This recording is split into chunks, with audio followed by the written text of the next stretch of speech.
Yo, what is good, everybody? Welcome into the Free Money Show here, coming to you live with another episode of Across the Pond. Today is August 13th, 2023, coming off of a 1-2 day. Unfortunately, had a couple close calls there, but did not get the job done. So we start up 11.88 units. Play number one, Watkins, 2 shots on target, plus 275. He had a shot in the first half that went off the post and went wide, so it was not registered as a shot on target. He then had one in about the 65th minute, 60 to 65th minute, somewhere in there, and did not get two that we needed him to, so that was a loss. Play number two, Real Madrid, plus 115. Real Madrid, always as an underdog, it's worth your investment just because of how much talent they have on the offensive side of the ball and can score at will.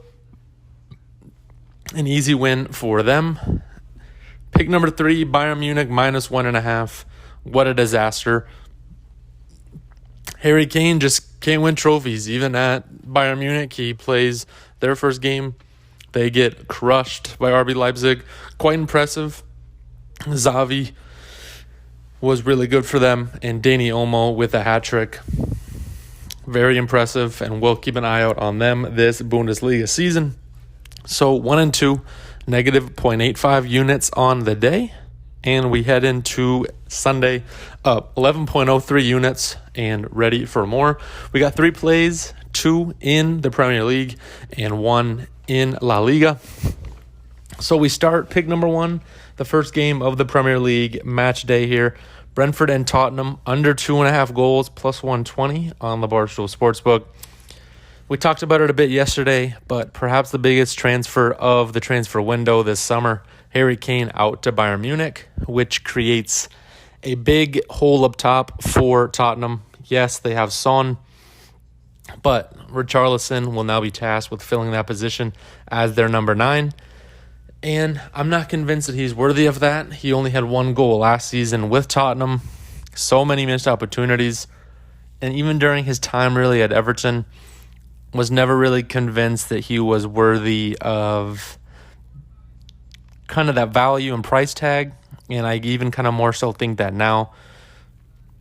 They do have a new coach for Tottenham. Postecoglou is in and will take over. Had a good Celtic team, allowed 0.87 goals per game last year in the Premiership. And not only will Tottenham be looking different with the new striker, Brentford will be without Ivan Toney until January for his ban for wagering on games. So they will be missing him dearly up top. Without Toney, they lose 20 of the 58 team goals last year, 52% of their team total. And James Maddison will join Leicester, or will join from Leicester, and I think he will significantly improve the midfield. Definitely worthy of the transfer sum paid for him, but there's not much there. Basuma was signed and didn't look the best under Conte, and Perisic, not sure if he starts, but he's decent piece whether he plays or not.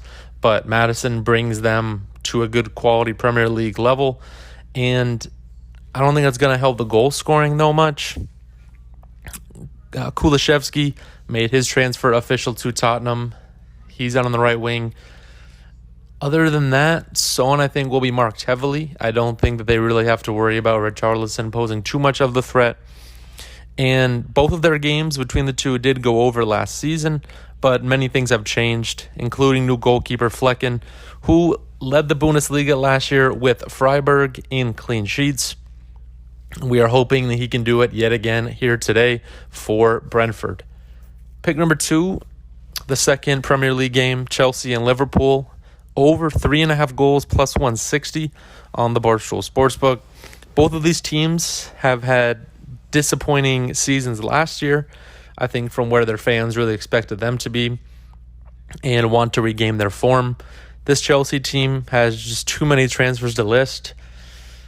I kind of touched on it a couple times. It's kind of like you're playing in FIFA and you just sign everyone you can because you have the money, rather than looking at it from a squad build or roster build. Does it even make sense? And they even went more so by signing Caicedo and kind of hijacking that signing from Liverpool. Caicedo wants to be a part of Chelsea, and now he is completing the transfer here. And new roster, new manager, Pochettino. His last stint was with PSG. He now finds himself back in the Premier League. And Kepa, their goalkeeper, has been loaned to Real Madrid after Courtois injury.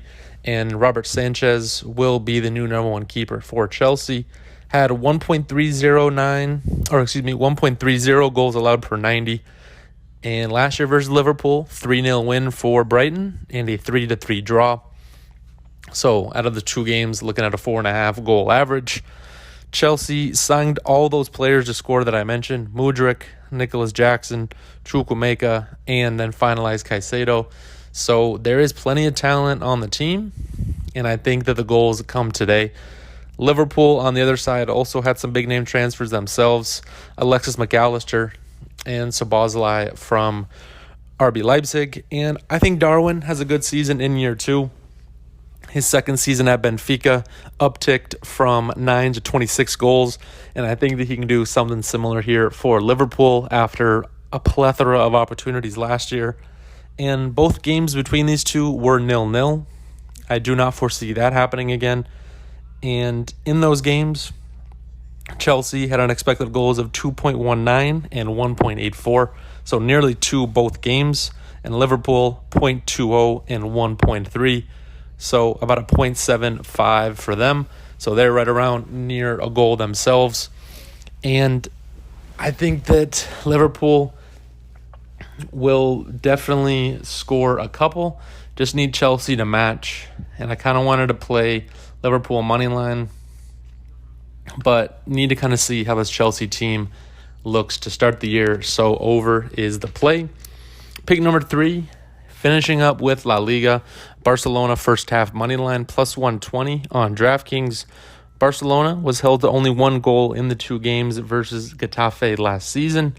And in the game where they scored, it was in the 35th minute. So would love the exact same results here today. In the first half, in their 2 games, Barca had an expected goals of 0.49 and 0.45, scoring 1 like we mentioned. But Getafe, in 9 of the 18 La Liga home games last year, allowed their opponent to score a goal in the first half with 3 wins, 11 draws, and 4 losses. But they are facing a Barca team here today who looks to repeat as champions. Barcelona scored in 8 of their first half away games and had a record of 7 wins, 6 draws, and 5 losses. Maybe Lewandowski comes through, or maybe Pedri does, the man who scored the goal last time. So those are the 3 plays for today. Also, just going to try to keep track of this goal scorer props and see if we can kind of catch something with that. So Pedri plus 330 had a goal versus Getafe last year. Mudryk plus 330 as well. 1.9 expected goals on the season last year and no goals yet as a Chelsea player. And then Lacazette out in Ligue 1 for Lyon. Even money plus 100. Had a goal versus their opponent Strasbourg last year. And that parlay plays plus 35.98. So we're just going to try to track that for a little bit of fun. No official plays, but just going to try to see if we can catch something with that. So thank you all for listening. As always, much appreciated. Thank you for tuning in. Please like, comment, and subscribe. Let me know what y'all think of the season coming up. And if you guys have anything, you can follow me at the RJ Larson on Twitter, the Free Money Podcast on Spotify, and of course here at the Free Money Show. Let's get some winners today. Enjoy the weekend and see you next time.